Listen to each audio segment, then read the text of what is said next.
The early morning of July 2nd, 1937. Amelia Earhart and her navigator are bound westward over the lonely mid-Pacific. It is the final leg of a grueling, round-the-world flight. Within several hours, they will disappear.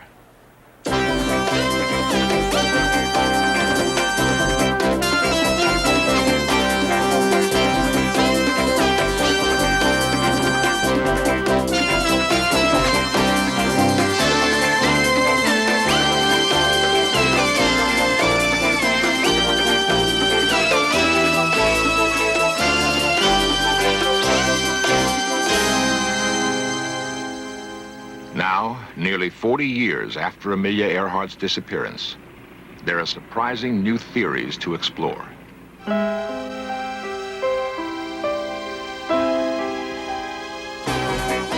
This series presents information based in part on theory and conjecture. The producer's purpose is to suggest some possible explanation, but not necessarily the only ones, to the mysteries we will examine.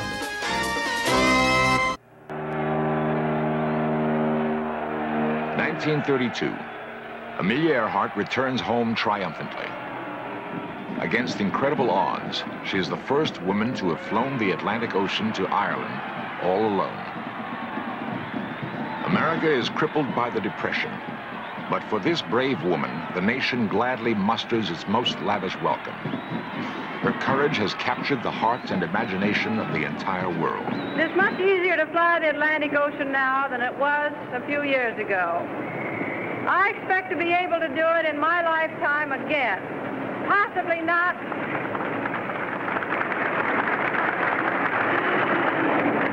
Possibly not as a solo expedition, but in regular transatlantic service, which is inevitable in our lifetime. Her skill and courage are established, but Amelia Earhart delights in the challenge of new accomplishment. She sets an altitude record in an autogyro. Soon she's aloft again to capture a new women's transcontinental speed record. And what did you carry on the trip? You mean to eat? Yeah, to eat and drink. Well, I carried some water, of course, because my cockpit is very warm. And I carried a sandwich in case. I didn't eat it, though. I carried some hot chocolate and the old reliable tomato juice. What kind of a sandwich was it? Chicken sandwich. In 1935, she sails for Hawaii on an announced pleasure trip with her husband, publisher George Putnam. She once told him, "I fly better than I wash dishes." The public wonders why she has taken her plane along. Amelia Earhart put speculation to an end when she flew home, becoming the first to solo from Hawaii to California. Even now, she's thinking of another great adventure. Soon, she announces her plans for a flight around the world. Contemplated course covers about 27,000 miles.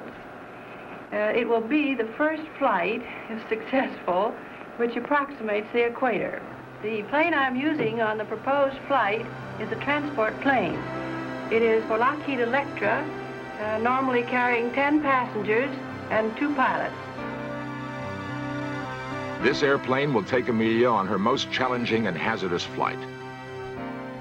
Several days before departure, she tells her husband and the public just why she will do it. Well, GP, you know it's because I want to. To a husband, that has a fairly familiar sound. But aside from that, you expect to accomplish something for aviation, do you not? Well, yes, I do. And if the flight's successful, I hope it will increase women's interest in flying. If so, it will be worthwhile as far as I'm concerned. Well, how about taking me along? Well, of course, I think a great deal of you, but 180 pounds of gasoline on a flight perhaps might be a little more valuable. You mean you prefer 180 pounds of gasoline to 180 pounds of husband? I think you guessed right. A rainy June morning, 1937. The final preparations are made.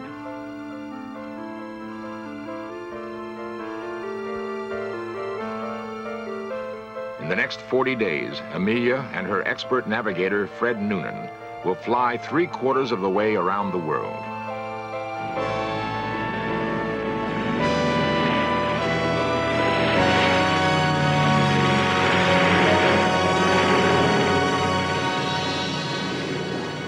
On the final leg of the flight, with little more than 7,000 miles to go, she will vanish over the mid-Pacific without a trace.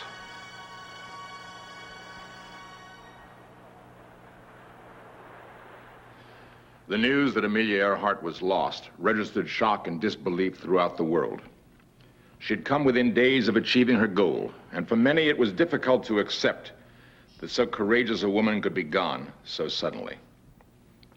Almost immediately after her disappearance, the public imagination became fired with rumors and speculation that Amelia Earhart and her navigator, Fred Noonan, might be alive and well on an uncharted Pacific reef, that she may have been shot down by Japanese fighter planes and then captured, that perhaps she was actually on a top-secret spy mission for our government.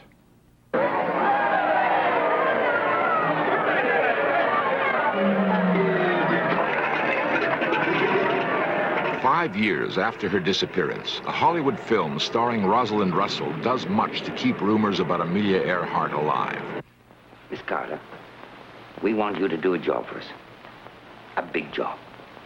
So big that I've no hesitation in saying that the safety of our country may very well depend upon a successful outcome. Are you sure you want me? It's a job that can be only carried off by a woman who happens to be a world-renowned flyer and whose personality has caught on with the world.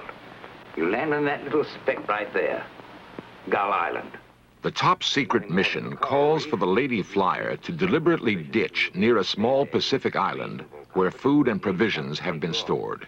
But as far as the world knows, you're lost. There'll be a widespread search for you. Public opinion will demand it. That search will include the Japanese mandated islands. And Japan won't dare to interfere because we are looking for you, the world's greatest woman flyer. During that search, we'll photograph every square mile of those islands.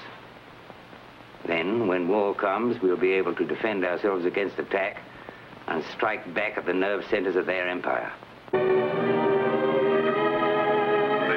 This afternoon, somewhere in the South Pacific, a brilliant flying career has probably ended. Tony Carter is definitely lost. There's been no report for hours. Her second attempt to overcome the hazards of a world flight has ended in disaster. Tony Carter lost somewhere in the South Pacific.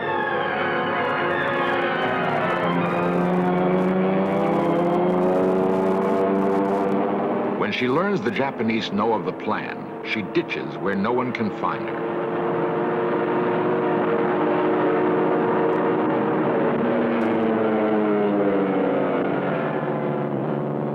Questions about Amelia Earhart persist.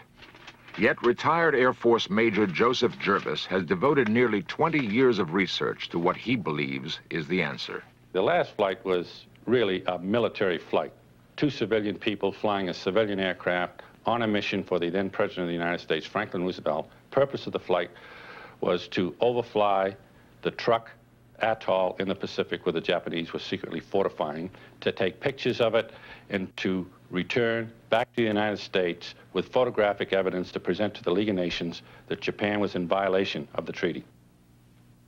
The Japanese, with an aircraft carrier stationed between Canton Island and Hull, and with Japanese Zero, intercepted Earhart and shot her down, and she made a crash landing on the island of Hull. Major Jervis's belief that Amelia Earhart landed on Hull Island is based largely on his interpretation of civilian radio direction reports received during the Earhart flight. He also finds a photograph of Hull Island, which he believes shows a Japanese flag near the wreckage of Amelia Earhart's aircraft.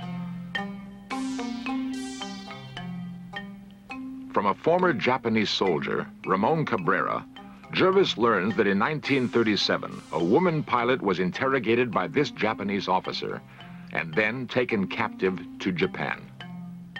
In Japan, she was a very important political prisoner. She was held captive in the Imperial Palace for a period of approximately 8 years. At the close of World War II, 2 weeks before MacArthur occupied Japan, Jacqueline Cochran and a group of people went in there and secretly removed Amelia Earhart out of Japan before the occupation, disguised as a nun. They brought her to this country. She took on a new identity, new occupation, has spent time living in Jamesburg, New Jersey, at a place called Leisure World, and also has spent time abroad being involved in foreign radio broadcasts, particularly in the area of Luxembourg. I have been studying Amelia Earhart for 17 years. I have over 1,000 photographs of her from the time she was a baby through her time in elementary and high school and all the other things that she did. I know more about her than I know about my mother.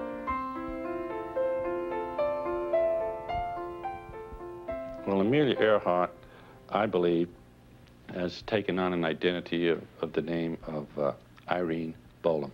In 1965, Jervis meets this couple while delivering a lecture. He becomes convinced that this woman's true identity holds the proof to his theory. And I went over and I met this couple and I looked this lady straight in the face and I knew who it was as soon as I looked at her, Amelia Earhart. I would know her anywhere in the world. It's a fantastic story which makes me out to be some kind of a mystery woman. It is utter nonsense. I think she's Amelia Earhart because this entire episode, you know, is shrouded with mystery. I am not a mystery woman. I am not Amelia Earhart. I don't know what the ending to all this, you know, will be, but I would like it to have, you know, a happy ending. Really. I really would. If there was anything bad about it, I don't think I'd want to be associated with it. Really. Because I have that much admiration and respect for her, and I think she's really a lovely person, really. And I like her very much. Jervis is not alone in his search, and others have come up with different answers. The determined search for a solution to the Amelia Earhart mystery has followed many intriguing routes. Two independent investigators now believe that the final answer is very close at hand.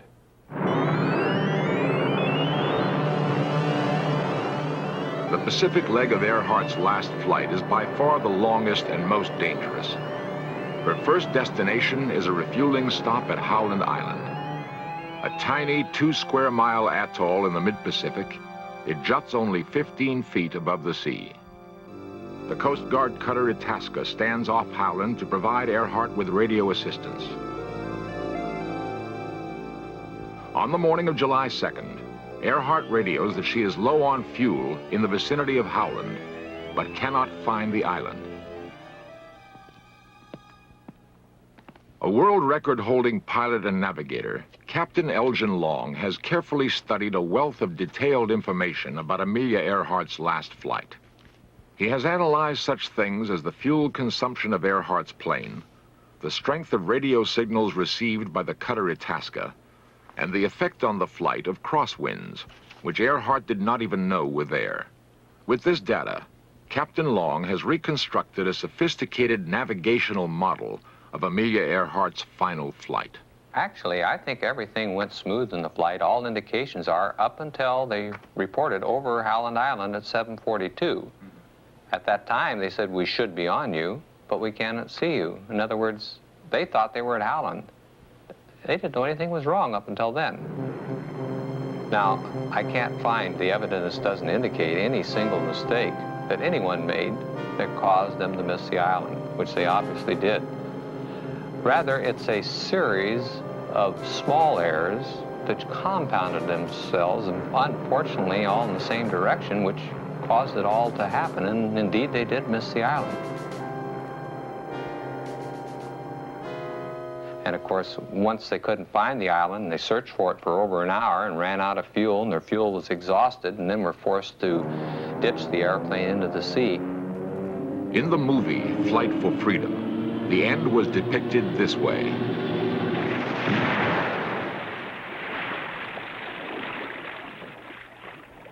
From the information he has gathered, Captain Long believes that he has pinpointed the exact place where Amelia Earhart crashed into the sea. The location is about 40 miles northwest of Howland Island, an area where the water is over 16,000 feet deep. Actually, the airplane's almost perfectly preserved. You know, this is something we weren't familiar with. Just a few years ago, of course, we didn't know anything about the deep abyss. But now we know that things are preserved in deep water. And we have recovered airplanes that have been underwater for almost 30 years. And as long as they were in deep water, everything in that airplane and the airplane itself it would scare you to death. It's just like the day it went down there. Navy recovered an airplane off the coast of San Diego. They show that the airplane is almost in perfect condition. It's very surprising to learn this, because we're used to things that come from shallow water. We're used to things recovered off the coast of Florida in 200 feet of water, covered with barnacles, covered with coral, rusted out. It's not that way in deep water. Captain Long believes that advanced deep-sea exploration equipment like this could be used to locate and then recover the Earhart plane. The airplane sitting there today, right now, this moment, just like it went down 39 years ago. And I know that now, in order to really put it all finally to rest, that we've got to get an expedition together. We've got to get out and search and locate our airplane and recover it. And then I think finally that will put the Amelia Earhart mystery once and for all. The Amelia Earhart search will reach its conclusion. When Amelia Earhart is lost, a frantic search for her begins immediately.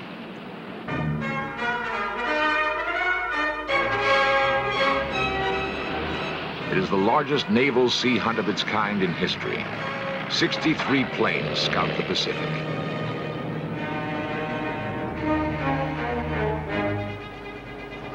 The coordinated search also includes more than a dozen surface vessels.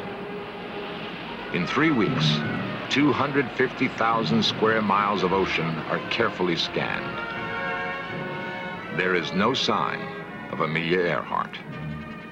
We believe the Navy missed Earhart in the search in 1937, perhaps by only a few miles.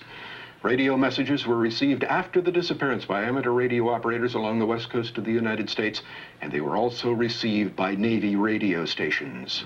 If we'd looked in the right area in 1937, Amelia might be with us today.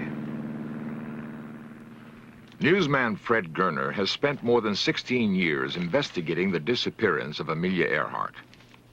His belief that she survived her crash into the Pacific is based on his analysis of information in civilian and military radio reports. These reports were painstakingly uncovered by Gerner during several research trips to Washington. Gerner's persistent detective work, however, did not begin in Washington, D.C. Began in 1960 with CBS. I was a correspondent here in San Francisco. And we received information that there was a possibility that Amelia Earhart might have reached Saipan in the Western Marianas.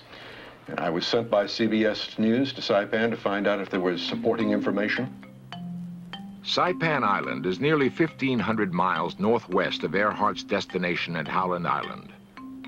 Yet Jesus Salas, a Saipanese farmer, recalls an incident in the Garapan prison on Saipan. In 1937, while a prisoner of the occupying Japanese army, Salas sees a white woman in the cell next to him. She is held there for several hours.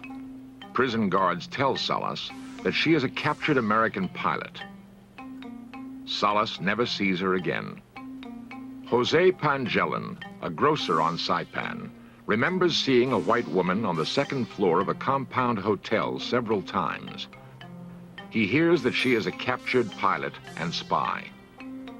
These native Saipanese, Joaquin Seaman and Ben Salas, tell Gerner of hearing that an American woman was buried in this cemetery sometime in 1937. Gerner excavates several grave sites, but finds no proof. The strongest evidence to me is the eyewitness reports on the island of Saipan. To me, it is inconceivable that these people were not telling the truth, and it is inconceivable to me that anyone else answering those descriptions was on that island at that time. Later, Gerner finds Japanese newspaper articles from the time of Earhart's disappearance. One reports that Amelia Earhart was picked up by a Japanese fishing boat. Gerner also learns of secret government documents which he believes can prove the Japanese capture of Amelia Earhart.